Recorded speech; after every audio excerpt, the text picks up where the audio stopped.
ketika kita nggak punya kemampuan finansial, ketika ada kredit semakin gampang, kita memaksakan untuk spending berlebih karena adanya tren dan segala macam, akhirnya utang kita menumpuk dan juga kemampuan finansial kita dalam jangka panjang itu drop.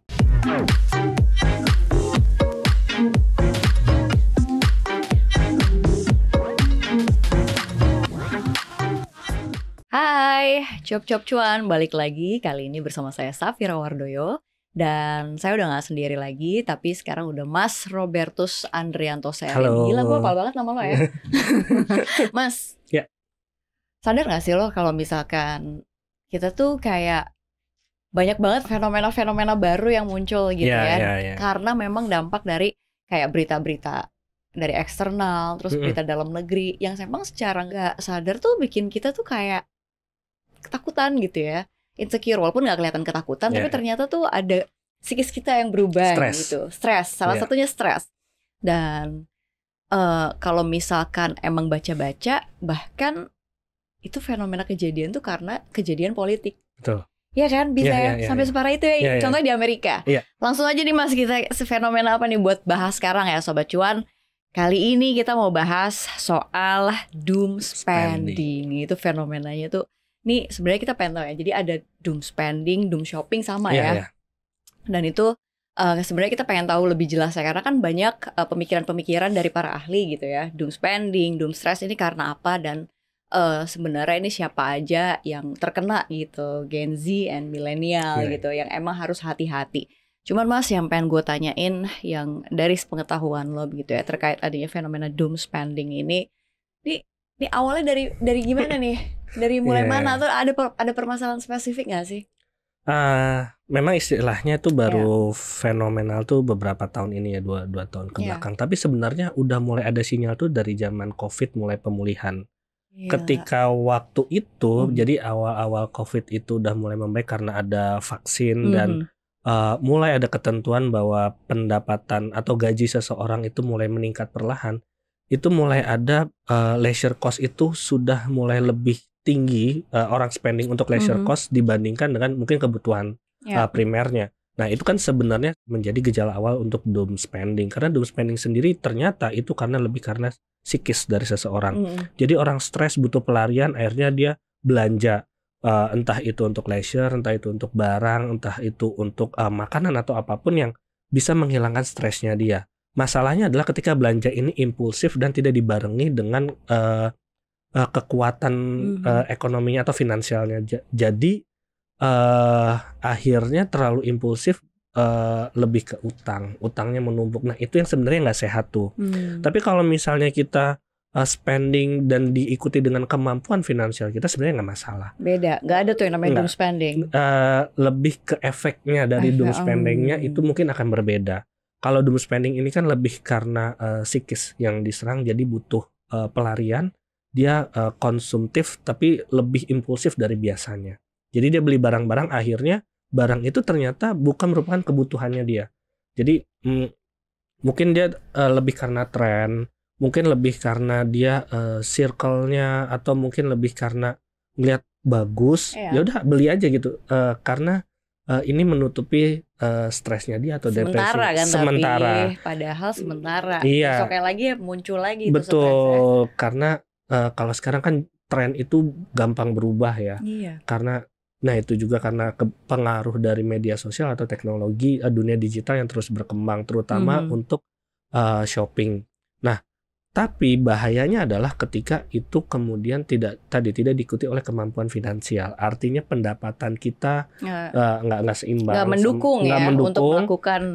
Ditambah sekarang kredit itu jadi semakin gampang. Ada pay later, kemudian ada pinjaman online, kartu kredit juga sekarang bunganya juga relatif lebih murah dan gampang didapat, cuman sehari jadi lewat aplikasi, sehingga kemudahan ini jadi harmoni membuat finansial itu seseorang itu akhirnya drop. Ketika kita nggak punya kemampuan finansial, ketika ada kredit semakin gampang, kita memaksakan untuk spending berlebih karena adanya tren dan segala macam, akhirnya utang kita menumpuk dan juga kemampuan finansial kita dalam jangka panjang itu drop. Nah ini yang sebenarnya bikin nggak sehat.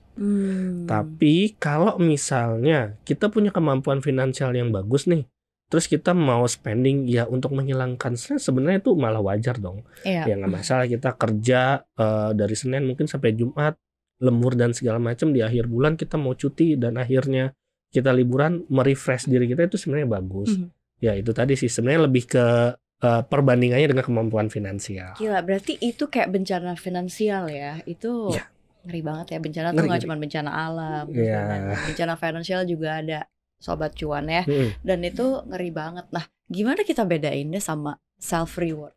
Nah, gimana tuh ya? Kan kadang kita kerja capek ya. Iya, betul. Kayak pengen nyenengin diri sendiri gitu. Nah, kayak ngebandingin ya, atau perbedaannya, atau jangan sampai kita jadi, tadinya kita mau self reward, terus tiba-tiba malah lu masuk sedang melakukan doom spending gitu tanpa sadar. Nah, gimana sih bedanya tuh?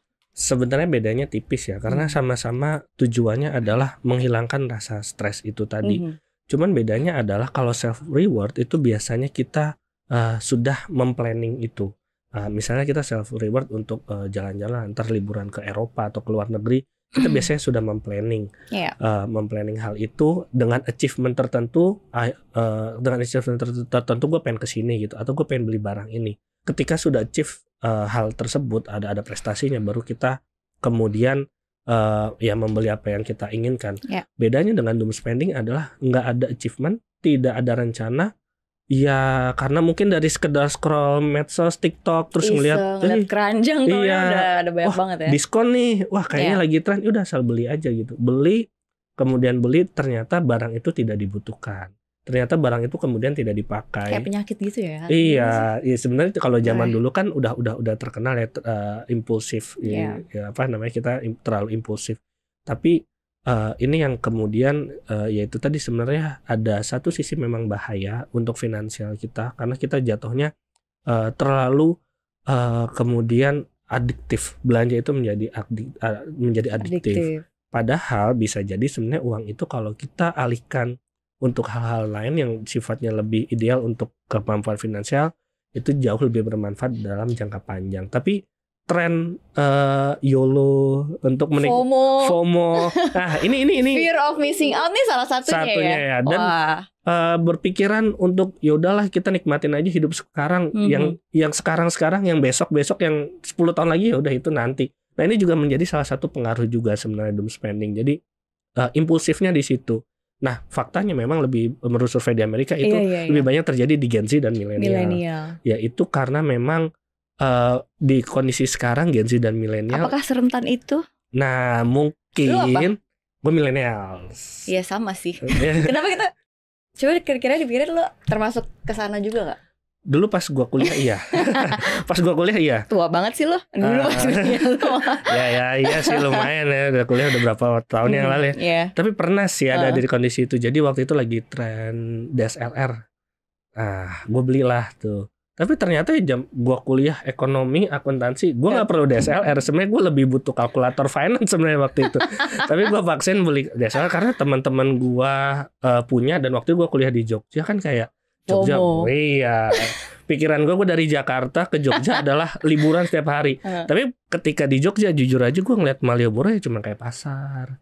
Gue ngeliat Tugu ya kayak sekarang kita di Jakarta ngeliat Monas gitu. Kayaknya sebenarnya bagus dilihat mata asli kan. Iya, secara jelas gitu sebenarnya kan. Iya. Tapi karena FOMO itu akhirnya beli DSLR ya nggak kepake juga, atau ujung-ujungnya ternyata hilang di kosan.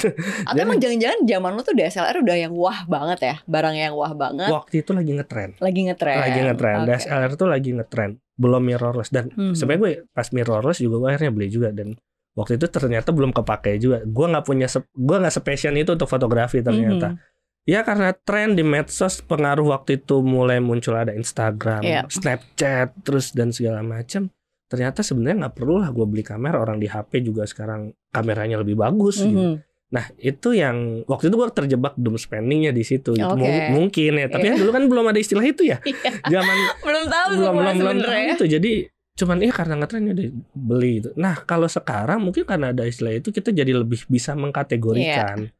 Bagusnya adalah kita akhirnya bisa mengantisipasi hal tersebut, walaupun kayaknya sekarang cukup sulit ya. Karena itu pengaruh psikis juga dan pengaruh kondisi. Dan kalau ngelihat dari surveinya memang kondisi itu terjadi ketika orang stres di masa ekonomi yang sekarang juga sebenarnya sedang stres juga ya. Jadi lebih satu sisi sebenarnya mungkin karena kita PDB Indonesia itu dari spending itu bagus. Tapi roda perputaran ya. Iya, ada perputarannya. Tapi dalam jangka panjang mungkin itu juga nggak bagus gitu, karena akhirnya orang itu lebih banyak utangnya dan takutnya lebih banyak pakai pinjol ilegal. Dan kita tahu lah efeknya pinjol ilegal beberapa waktu kemarin ada ngeri gitu.